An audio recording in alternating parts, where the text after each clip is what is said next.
They just dropped one of the most affordable versions of one of my personal favorite floor plans. Even though this version comes in a little bit longer than some of the other ones, I really like it because for me, it checks almost every box.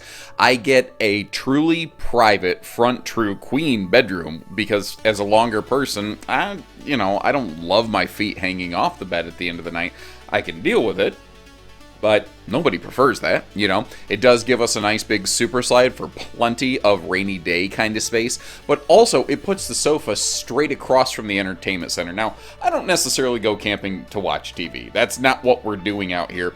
But it's nice to have the option, and sometimes it's just nice to have just kind of a comfy lounge space. But what I like about this, even though it's one of the most basic things that Transcend offers, with that all of Grand Design offers, it's one of their most basic offerings, it actually still has a bunch of really smart details, like the headboard power pockets. It has things like the like a paper towel rod holder, wastebasket storage, trash can right below the sink. Just small little features that I'm going to need every day. Convenience factors that you take for granted in your home that a lot of campers just don't provide.